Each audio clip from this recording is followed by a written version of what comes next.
Rồi mình đi qua đây thêm cái nữa nè mấy bạn.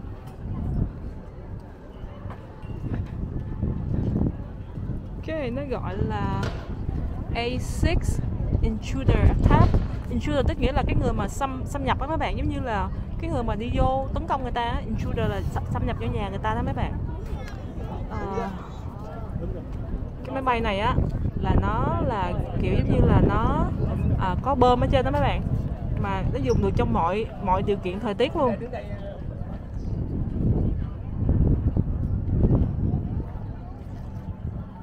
Được dùng trong chiến tranh Việt Nam đó các bạn. Được dùng tới năm 1990 ha, và sau đó được thay thế bởi máy bay khác. Chở được 2 người, nặng khoảng 60.000 pound, tốc độ tối đa là 644 mile trên giờ.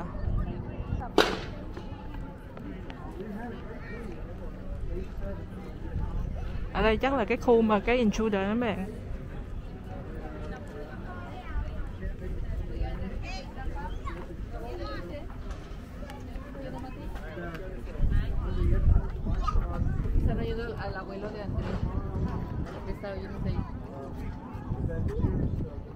You hear your own voice? Yeah. Cái này là RA5. Yeah, in here because we have in Spanish, you hear a person translate. Cái này là cái máy bay mà do thám đó các bạn. Máy bay do thám không?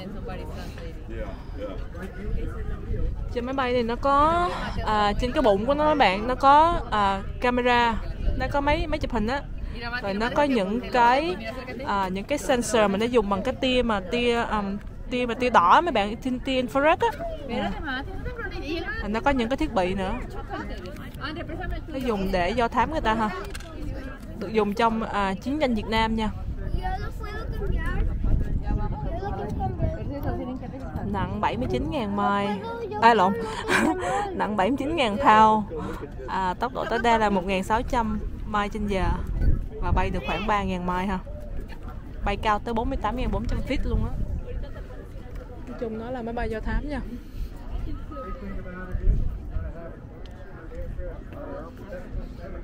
Đi do thám người ta ha. Rồi.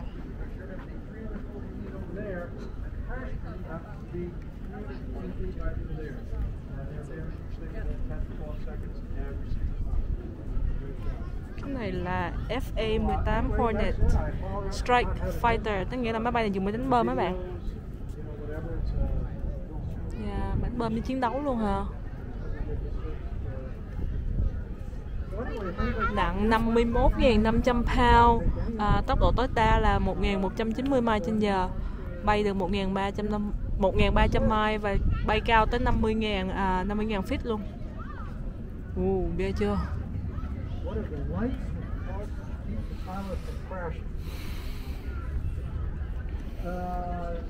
Đó, máy bay á.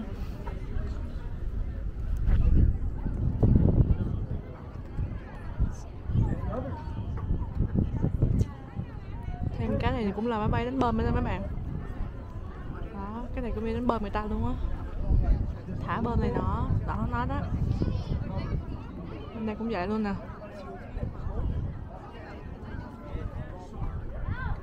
Cái này không phải mấy bạn ơi.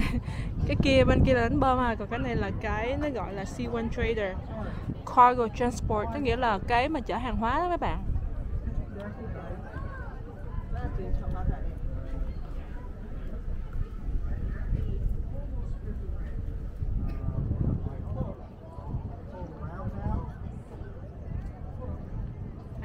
Cái máy bay này dùng để chở khách nè, chở những người mà bệnh đó mấy bạn, với lại chở những cái mail mà thư mà gia đình gửi cho những người thủy thủ trên tàu đó mấy bạn. Nói chung là nó chở hàng hóa ha. Cái bay này nè.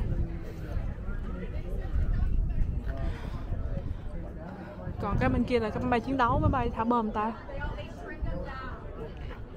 Rồi, ok, đi qua đây.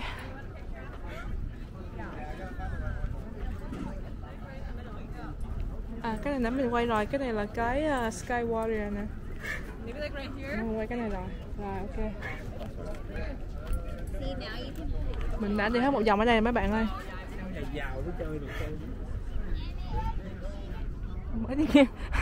mới đi ngang qua tiếng Việt. Có nhà giàu mới chơi được thôi, không biết nói gì mà có nhà giàu mới chơi được thôi. Rồi bây giờ ok, bây giờ mình đã quay hết cái máy bay dưới đây rồi ha, mình sẽ đi lên trên cái tàu ở trên đó, cái deck ở trên đó, của cái tàu đó bạn, của cái tàu sân bay này á, mình quay cho các bạn xem nha. Cái chỗ này là cái chỗ mà người ta nói chuyện các bạn, người ta giải thích á. Cái ông này ông đứng ông giải thích mấy cái này cho mấy người muốn tìm hiểu các bạn. Gió thổi nhiều lạnh quá.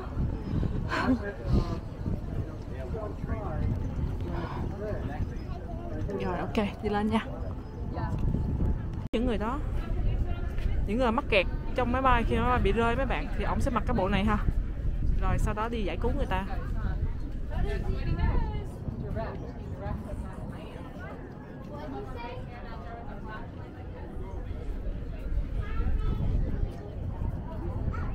Rồi giống như là cái bộ màu đỏ nè mấy bạn. Nè, cái bộ màu đỏ này nè ha. Thì là mặc khi mà giống như là bỏ mấy cái bom cũng như là những cái viên đạn cũng như những cái hỏa tiễn á lên trên máy bay á. Đó. Mỗi một bộ đồ á nó sẽ có cái công dụng khác nhau hả?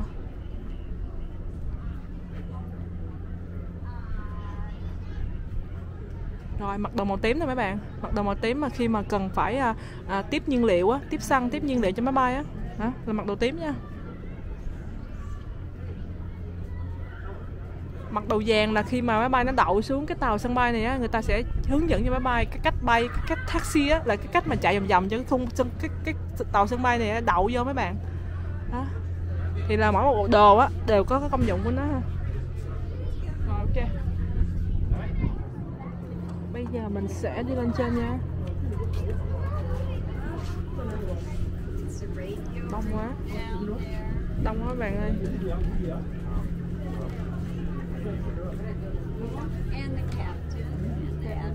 Đợi xíu thì mình đi vô nha.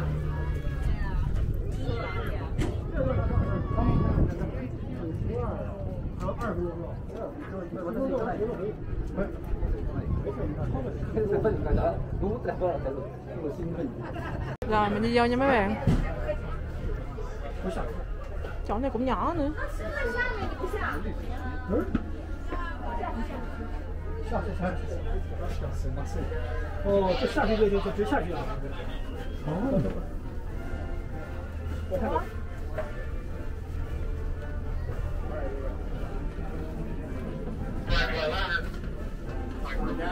Đi xuống lầu nha các bạn.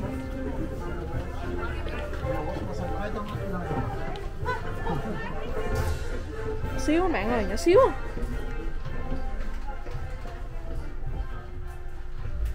Rồi đi qua đây.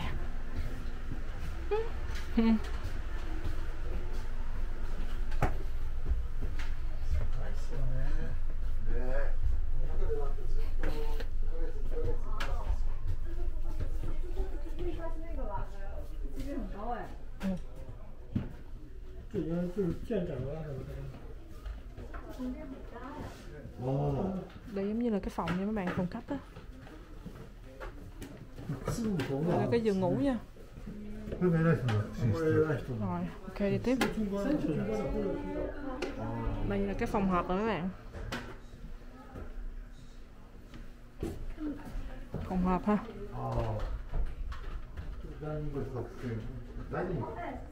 Còn đây là phòng của cái ông mà giống như là phụ trách quản lý quân đội đó mấy bạn. Chief of Staff đó mấy bạn. Phụ trách quản lý nhân lực đó mấy bạn. Đó là phòng của ổng ha, phòng làm việc của ổng nha.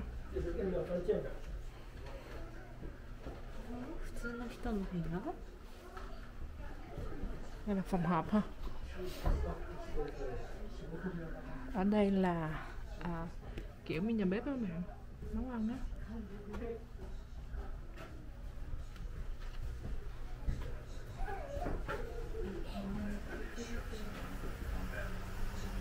Đây là phòng ngồi làm việc nữa nè. Đây là phòng họp.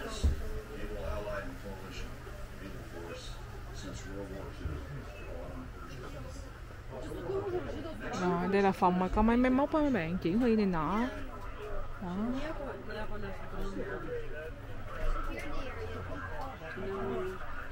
Đó, chưa ghê chưa, tên của mấy người mà trên cái tàu mấy bạn, cách liên lạc này nọ.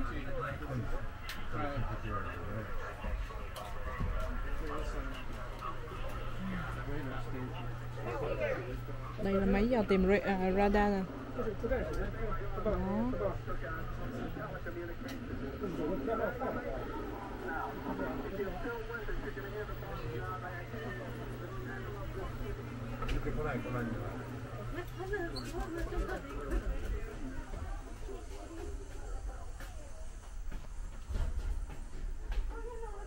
Đây, tiếp tục vào phòng làm việc nha.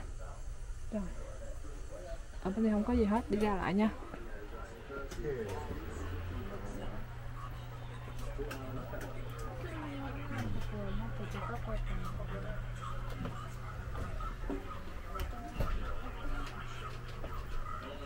Đeo mask thôi mấy bạn ơi, cho máy nó ngọt quá. Mà nhiều người nữa. Ủa, nãy mình vô rồi, chỗ này rồi mà. Đi ngược lên đây.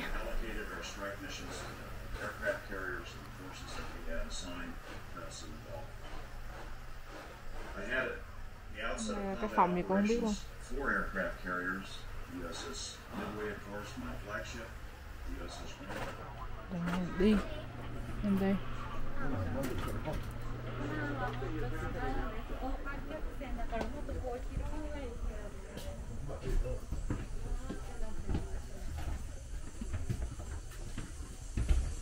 Đi vào đây nha. Rồi. Đây là cái máy tính chữ nè mấy bạn.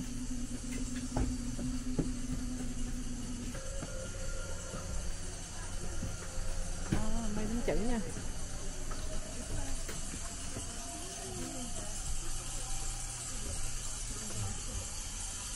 Đây là chỗ ngồi gửi mấy cái tín hiệu mấy bạn. Đó. Nói chung là phòng chỉ huy mấy bạn. Phòng mà có mấy cái máy móc á. Rồi để vận chuyển cái tàu mấy bạn, để vận hành cái tàu chứ. Rồi cứ nói lộn, vận chuyển hoài, vận hành. Đó, nó đó mấy bạn.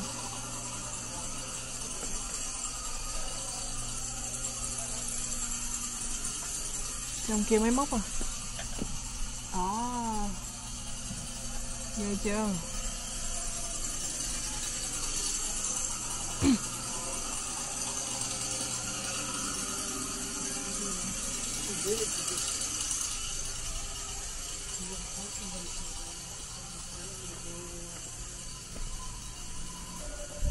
Rồi đi qua tiếp nha.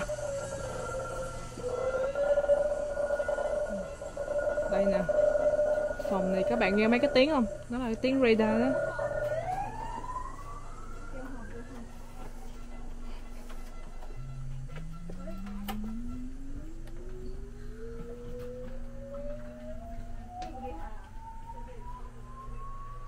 Mấy này chóng mặt luôn các bạn coi nè.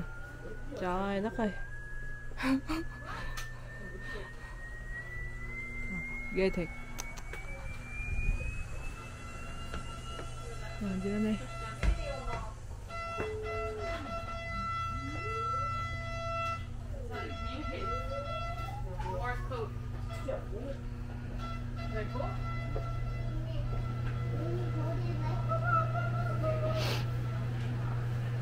Đây là những người, cái hình ảnh của những người lính chỉ huy nha mấy bạn, những người thuyền trưởng các bạn, captain không á.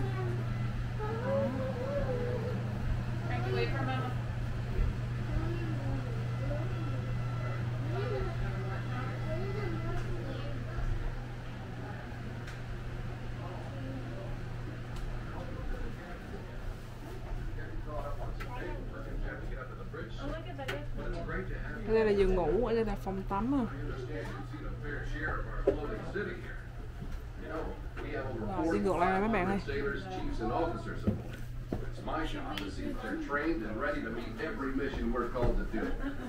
On the USS Midway, the buck stops right here with me. At the end of the day, I'm responsible to the Admiral and ultimately our Commander-in-Chief for everything that takes place on this ship, under some of the most challenging conditions you can imagine. Ông này là captain nè mấy bạn. It's a job that allows precious little sleep. In fact, sometimes I catch a few winks up in the island when we're at sea. Being captain really comes down to motivating each of my sailors to do their jobs to the very Ông đó là thuyền trưởng các bạn. Mà nhìn mấy cái hình nó làm creepy quá, ghê quá. Tối mà gặp ổng chắc xỉu luôn á. Đây là cái phòng nhà bếp nè. Nấu mấy cái đồ ăn này nọ. Rồi, đi tiếp theo. Đây đây.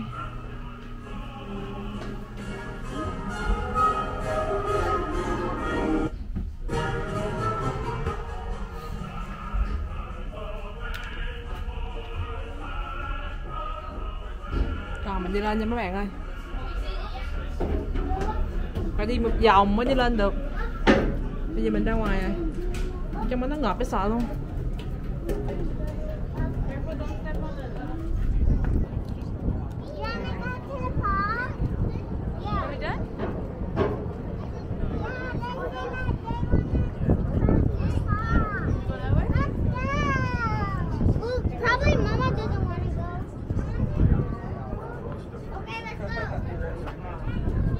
Ở đây đã có một dòng mấy cái máy bay nữa các bạn. Cái này mình đi rồi. Mấy cái máy bay này mình chiếu hết rồi. Rồi bây giờ mình sẽ đi lên tiếp tục nha. Lên tiếp tục lên trên ha. Rồi mình đi lên lại nha các bạn. Bây giờ mình sẽ đi cái nó gọi là cái island tour. Tất nhiên là mình lên trên cao luôn ha. Wow, đông các bạn ơi. Rồi mình đang đi lên nha các bạn ơi. Các bạn đợi xíu nha, chỗ này hơi nhỏ.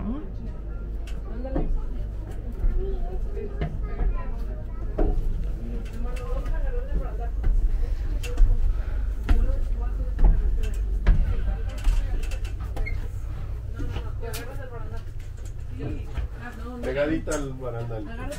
Eso se agarra. Agacha tu cabeza, aquí está muy pegadita. Espérate.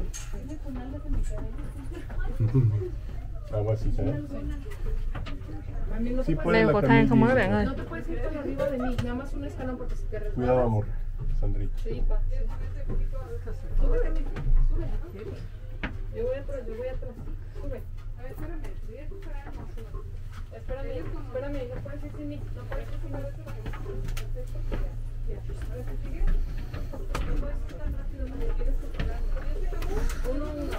Dạ.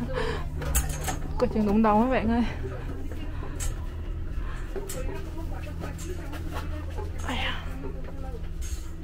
Ok.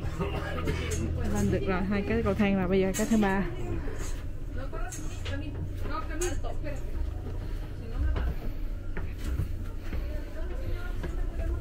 Đợi ông ấy lên mình lên các bạn ơi.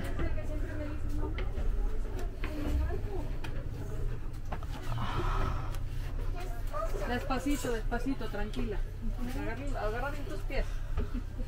Bien tus pies. Cao ghê không? Muy bien, vas muy bien. Espérame ahí arriba. A que yo termine de subir, no puedes ir sola. Muy bien. Đây là cái chỗ buồng lái nè các bạn. Hồi nãy nghe ông kia giải thích thấy sợ ghê. Nhưng mà vô đây cũng đâu sợ lắm đâu.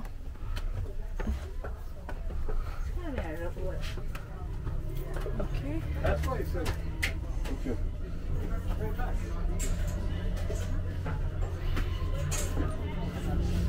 Straight back, please. Thank you.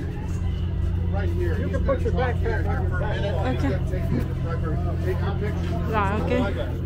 Lên rồi mấy bạn ơi. Đâu ghê vậy lắm đâu. Cái diễn tả thấy ghê quá. Đứng cái ta nhìn xuống rồi các bạn.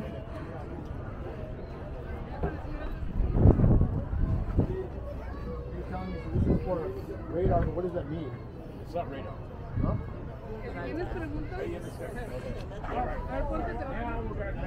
Chứ anh tờ nó có vậy thôi à. Lên tưởng sợ lắm, giờ cũng đâu gì đâu.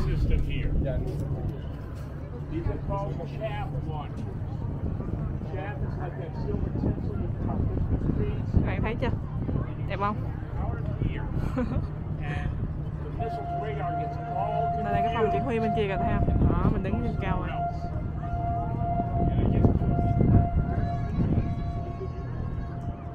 Bay, the reason that all the large carriers are nuclear is they get refueled once in their lifetime at 25 years. That's it. Wow.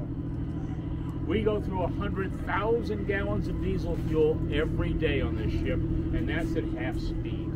So we would see tankers every 4 to 6 days.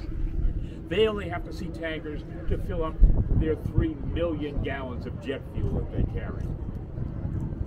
Also, we had 4,500 men only on this ship.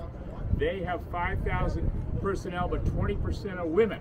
In fact, the other ship that's stationed here, the Abraham Lincoln, became the first U.S. carrier to have a woman as a captain last August. So you've come a long way.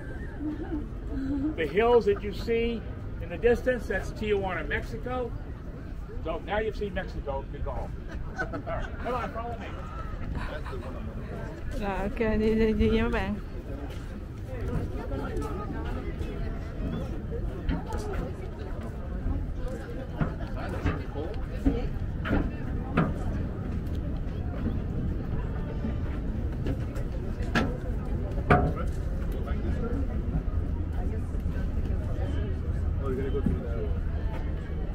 Vô cái phòng chỉ huy nha mấy bạn. Oh, that's the flight.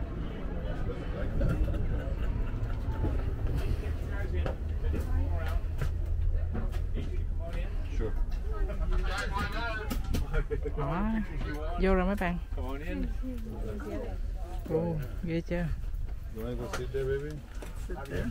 Sit back. I'll be look back. Smile. Đây đứng trên tàu mấy bạn. Đây cái chỗ mà chỉ huy mấy bạn. Hey, look at. You got to share with me. Are you driving? Okay. All right. So welcome, everybody. Welcome to primary flight control. Or basically, to us civilians, this is a control tower on a 1,000-foot bobbing airport. Because, let's face it, that's all an aircraft carrier is a floating airport. Right? But unlike the last airport that you took off, where the pilot had probably 2 miles of runway to take off, we give our pilots 250 feet. All right. Yeah.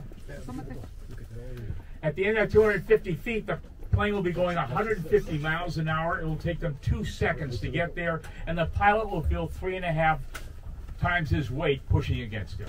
It's also something that any of you could do, take off from an aircraft carrier. All you have to do is go full throttle and put your other arm on the grab handle. Of course, then you have to fly the plane and land it, but taking off, Disneyland. All right. Who's in charge of all this? It's the air boss. The air boss is a commander, has a lot of experience taking off and landing on aircraft carriers, is responsible for the 250 men on the flight deck, another 140 below on the hangar deck, and then 5 miles around this ship, a half a mile up. Any plane in that area belongs to our air boss. He's also in charge of the landing. So he's a very busy person. That's why we gave him the mini boss.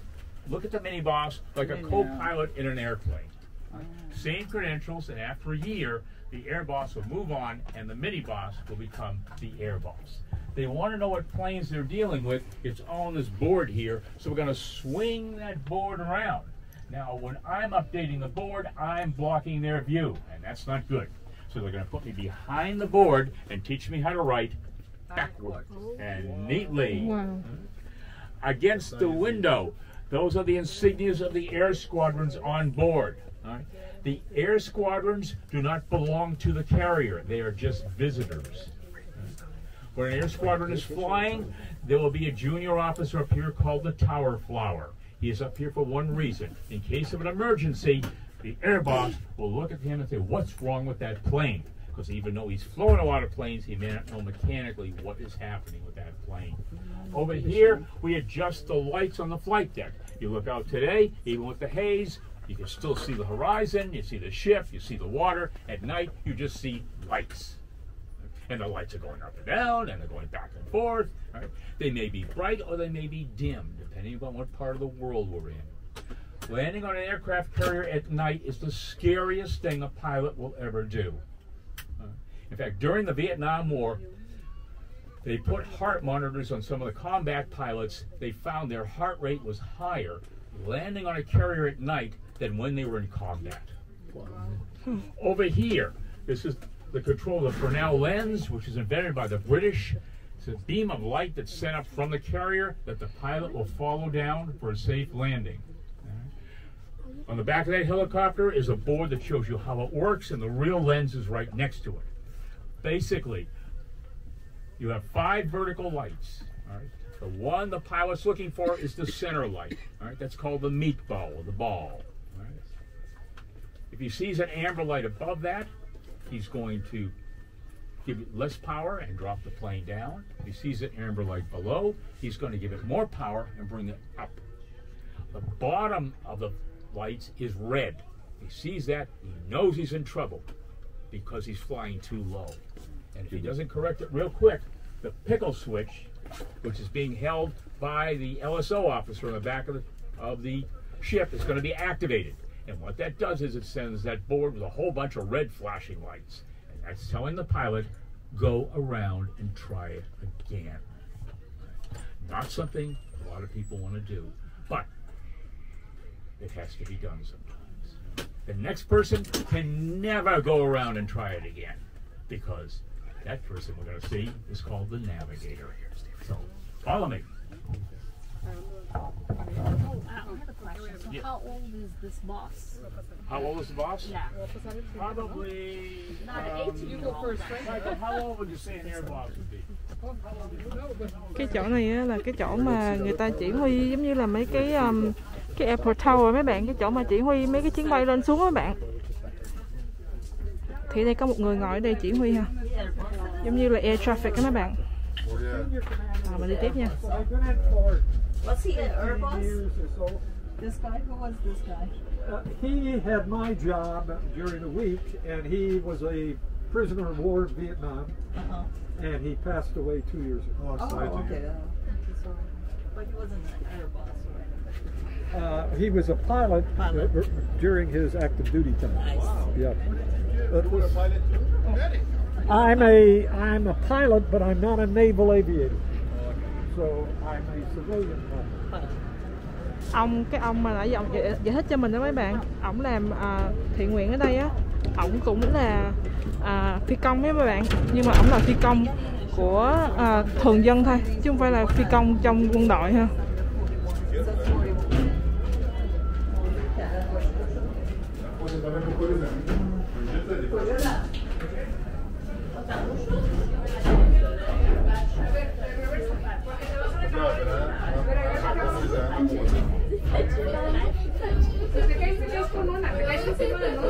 Bây giờ đi xuống cầu thang nữa mấy bạn ơi.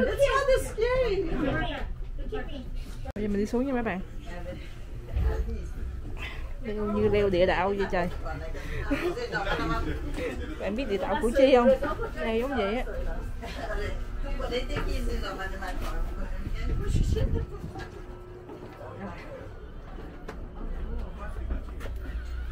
Đi vô đây.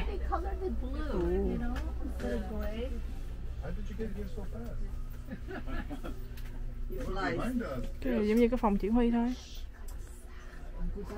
Bản đồ.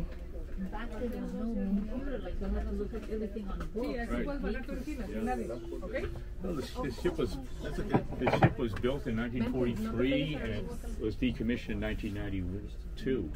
Yeah, so they were just getting in the computers and stuff back then. Come on in. The first commission was in Japan, no? We were the last commission. The last commission. That's what. Nhìn ra ngoài.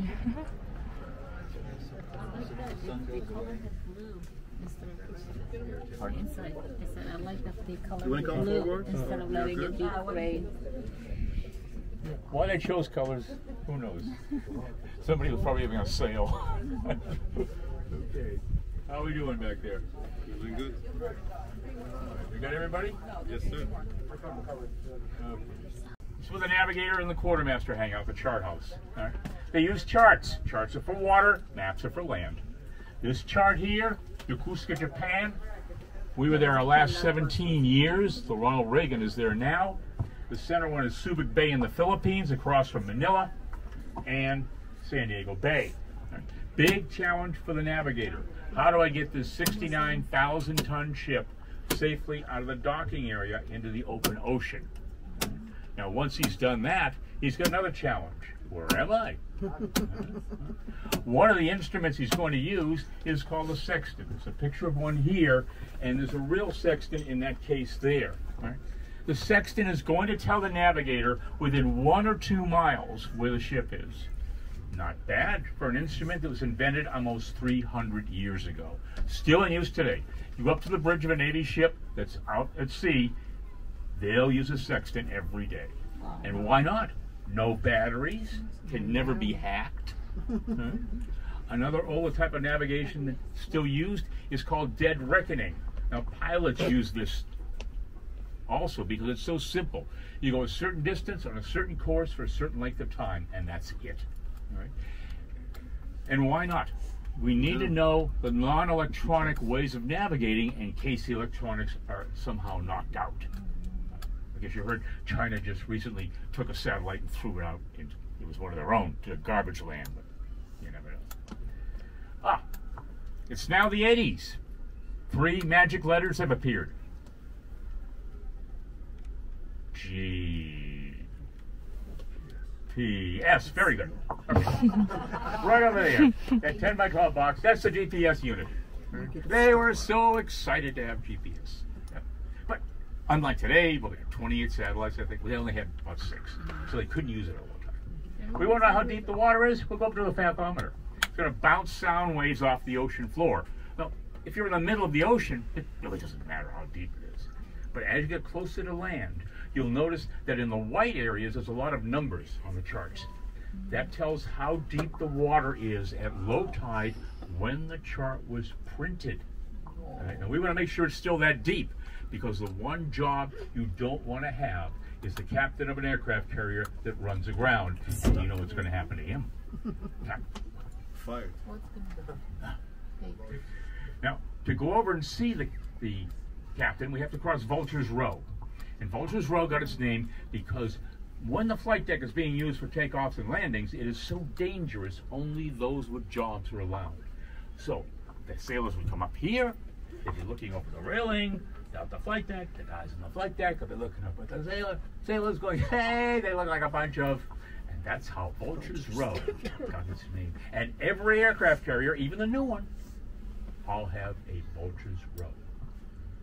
Now you're looking around, you see a lot of cable. We have enough cable in the ship to go from New York City to San Diego, about 3,000 miles. Wow. Show you how things have changed. The newest carrier, the Ford class, only has 1,200 miles of electrical cable, but they have 750 miles, right, of fiber optics. Okay, all right, let's go see what the captain's up to. Đi ra nha mấy bạn.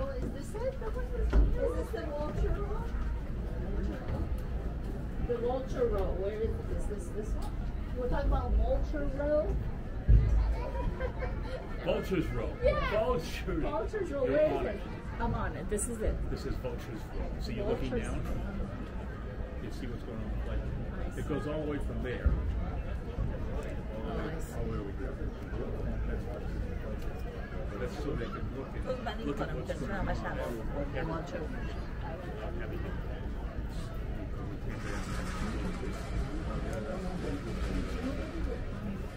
Look, when you're taking up landing, you have 250 personnel, but they are trained. Cái này nó bự các bạn.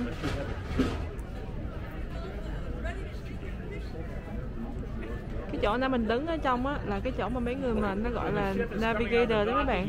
Tức nghĩa là mấy người mà người ta coi cái tàu nó ra biển hoặc là nó đậu trên sau đó mấy bạn. Đó là công việc của mấy người đó mà. Make sure the ship goes exactly where the navigator said it should go. On the other side of the bridge, that's where the rest of the Second Fleet is, the second largest Navy base in the country, the first being at Norfolk, Virginia. On the other side of the island here, down the bottom of the hills, that's where the nuclear submarines are. As we think that's 68. The other aircraft carrier, that would be the Nimitz, which is the first of the class. So it is called the Nimitz class. Midway was the first of the class, Midway class. So the Nimitz is just visiting. Where? Yeah. Avi. Ships always dock going with the right side of the ship being in the boat.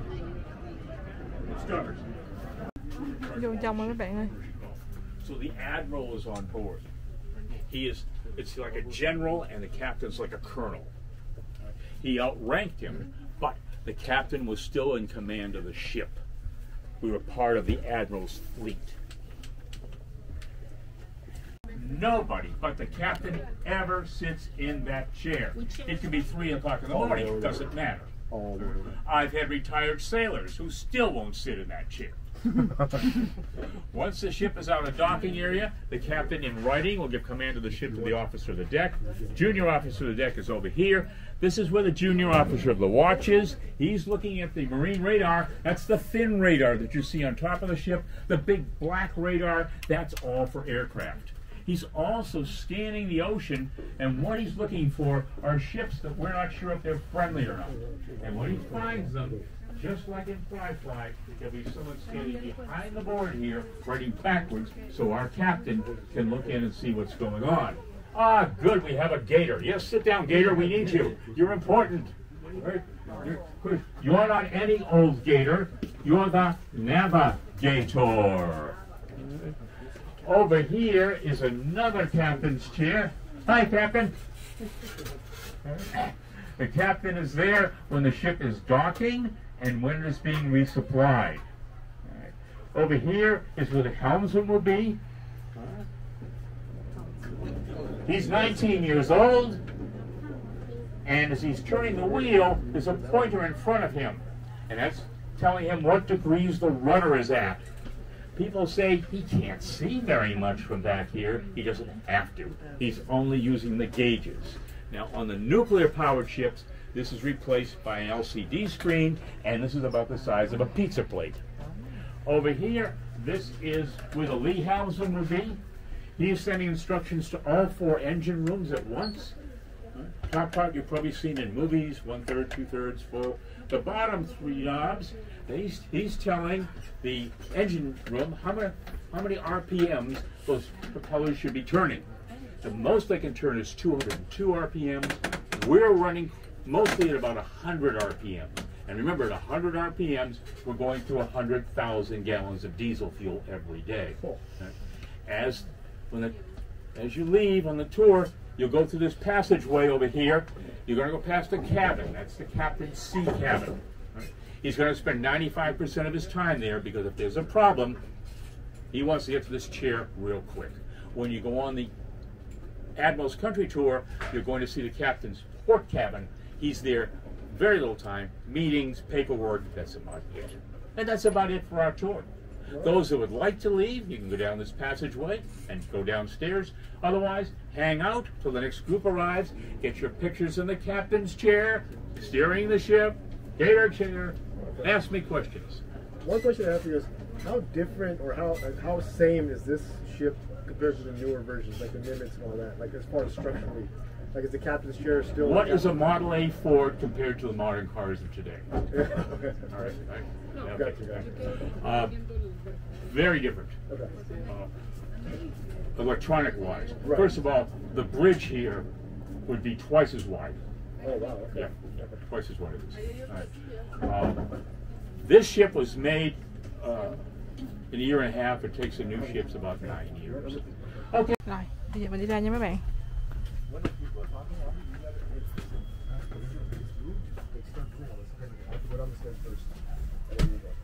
Xuống lòng. Got it? See this? I'm holding it. Got it? Done? Careful. Xuống màu tiếp nha mấy bạn, giờ đi ra ha.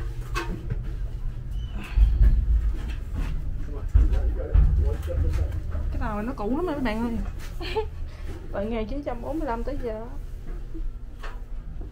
Yeah. Kiếm đường đi ra mấy bạn ơi, nó chật quá.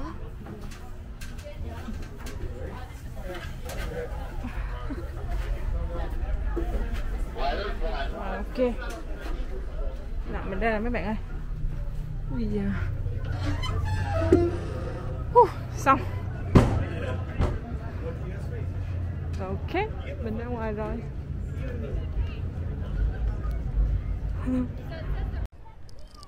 Thì mọi người ơi, Rachel xin phép được kết thúc cái video này ngay tại đây ha. Rachel xin cảm ơn mọi người rất là nhiều đã đồng hành cùng với mình trong suốt chuyến đi ngày hôm nay để đi tham quan tàu sân bay USS Midway ngay tại thành phố San Diego. Mình xin chúc các bạn có một ngày vui vẻ, bình yên và hạnh phúc, và xin hẹn gặp lại tất cả mọi người ở những video kế tiếp. Xin chào.